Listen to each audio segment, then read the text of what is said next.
আসসালামু আলাইকুম everyone, welcome back to my channel. আমার আজকের রেসিপি চিকেন ডোনাটস। তো অতিথি আপ্যায়নে অথবা বিকেলের নাস্তায় খুব ঝটপট এটা ঘরেই তৈরি করে নেওয়া যায়। তাহলে চলুন চলে যাচ্ছি মূল রেসিপিতে। চিকেন ডোনাটস তৈরির জন্য আমি এখানে মুরগির মাংস নিয়ে নিয়েছি।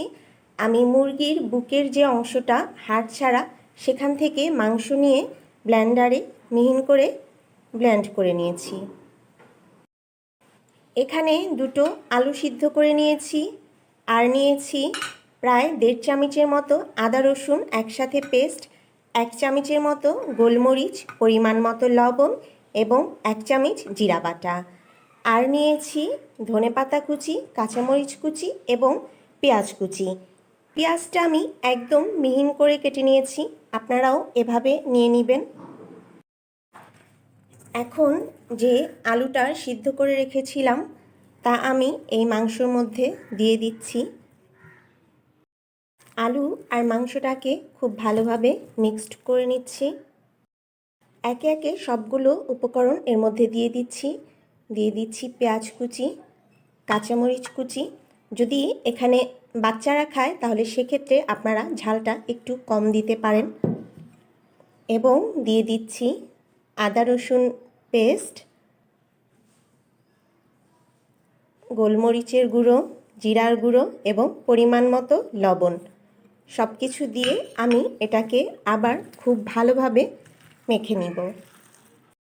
বাইন্ডিংটাকে একটু হার্ড করার জন্য আমি এখানে দিয়ে দিচ্ছি প্রায় 2 চামচের মতো ময়দা। আপনারা চাইলে এখানে ব্রেড ক্রাম্বস অথবা কর্নফ্লাওয়ারও ব্যবহার করতে পারবেন। আর আপনারা খেয়াল রাখবেন আলু সিদ্ধর সময় আলুটা যেন একদম পানিটা শুকিয়ে যায়, এতে যেন একটুও পানি না থাকে, তাহলে আপনার ডোনাটের শেপটা দিতে খুব ভালো হবে। হাতে একটু তেল মেখে নিয়ে আমি এখন ডোনাটগুলোকে শেপ দিয়ে নিব।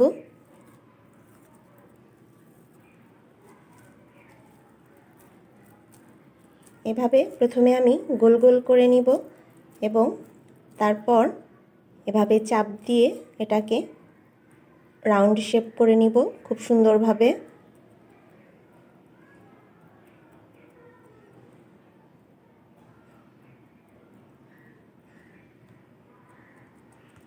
আপনাদের কাছে যদি ডোনাট কাটার থাকে তাহলে তো কোনো কথাই নেই, তবে আমি এখানে এই যে আমরা যে ওষুধ খাই আর ওষুধের বোতলের সাথে এমন একটা ক্যাপ থাকে, সেটা দিয়ে এটা কেটে নিচ্ছি।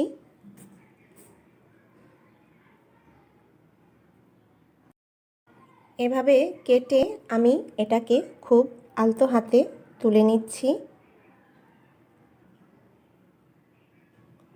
আর এমন করেই আমি সবগুলো ডোনাট তৈরি করে ফেলবো। আর এই যে অংশটা থাকবে এটা দিয়ে ইচ্ছা করলে আপনারা এভাবেও ভেজে খেতে পারবেন, এছাড়া আবার অন্য ডোনাটের অংশগুলো দিয়ে এমন করে ডোনাট তৈরি করে নিতে পারবেন।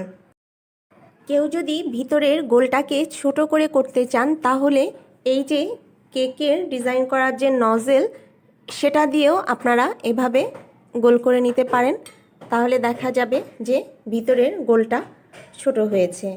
তো সেক্ষেত্রে আপনারা আপনাদের পছন্দ মতো করে শেপটা করে নেবেন। এভাবে আমি সবগুলো ডোনাট তৈরি করে নিচ্ছি। ডোনাটসগুলো সব তৈরি করা হয়ে গিয়েছে। আমি এবার এগুলোকে একটু ময়দার মধ্যে গড়িয়ে নিচ্ছি। আমি সবগুলো ডোনাটকে ময়দার মধ্যে গড়িয়ে আধা ঘন্টার জন্য এটাকে ফ্রিজে রেখে দিব একটু সেট হওয়ার জন্য। এভাবে আমি সবগুলোই করে নিব।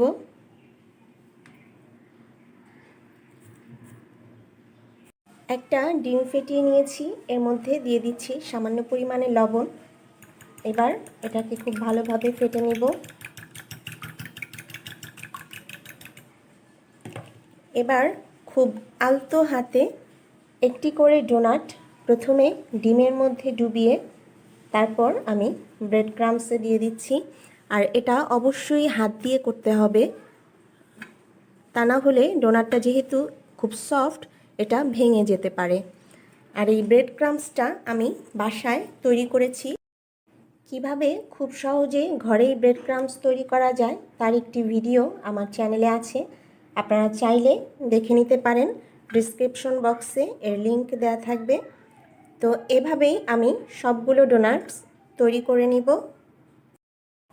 আমার ডোনাটসগুলো সব রেডি হয়ে গিয়েছে। আমি এখন এগুলোকে আবার আধা ঘন্টার জন্য ফ্রিজে রেস্টে রেখে দিব। আর যারা সংরক্ষণ করতে চান তারা ঠিক এই পর্যায়েই একটি এয়ারটাইট বক্সে ডোনাটসগুলো রেখে ফ্রিজে রেখে দিতে পারেন এবং যখন আপনারা খাবেন তার একটু আগে নামিয়ে রেখে ভেজে নিতে পারেন। প্যানে তেল দিয়ে তেলটাকে মোটামুটি গরম করে নিয়েছি। এবার আমি ডোনাটগুলোকে খুব আস্তে করে এর মধ্যে দিয়ে দিচ্ছি। ব্রেড ক্রাম্বসে বাইন্ডিং করা যে কোনো স্ন্যাক্সই যখন আপনারা ভাজবেন তখন এটা একটু লো হিটে আপনাকে ভাজতে হবে, কারণ দেখা যাবে যে এখানে মাংসটা হচ্ছে কাঁচা। তো আমরা যদি বেশি আঁচে ভাজি তাহলে অনেক সময় ভিতরে কাঁচা থাকতে পারে এবং উপরে ব্রেড ক্রাম্বসটা পুড়ে যেতে পারে। ডোনাটটা কেমন ফুলে উঠেছে আপনারা নিশ্চয়ই দেখতেই পাচ্ছেন। এবার আমি খুব আস্তে এটাকে একটু উল্টিয়ে দিচ্ছি,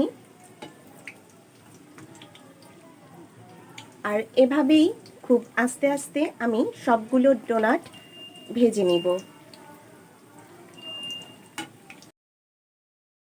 তো ফ্রেন্ডস, আমার ডোনাটসগুলো সব ভাজা হয়ে গিয়েছে। তো গরম গরম এই চিকেন ডোনাট টমেটো কেচাপ দিয়ে খেতে কিন্তু দারুণ লাগে। আশা করছি আজকের রেসিপিটি সবার কাছে অনেক ভালো লেগেছে। যদি ভালো লাগে তাহলে যারা আমার চ্যানেলে নতুন আছেন প্লিজ চ্যানেলটি সাবস্ক্রাইব করবেন, পাশে থাকা বেল বাটনটি প্রেস করবেন।